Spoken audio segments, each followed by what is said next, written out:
Today, just had the opportunity to present maanta waxaa laga gudoomay anigoo ah safiirka Ingiriiska ee Soomaaliya warqadaha danjirnimo taasna waxa ay daliil u tahay taageerada ballaaran ee aan Soomaaliya u hayno madaxweynaha waxaan ka wada hadalnay amniga iyo sida muhiim ay u tahay in laga wada shaqeeyo waxa xusid mudan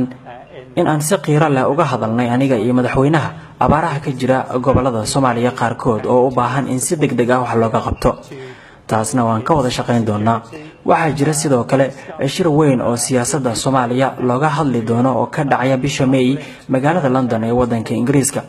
wax badan ayuu tari doonaa shirkaasi Soomaaliya waxa hadda ka muuqda horumar weyn oo aan ku wada faraxsanahay ayuu yiri safiirka dawladda Ingiriiska u fadhiya Soomaaliya David William Connor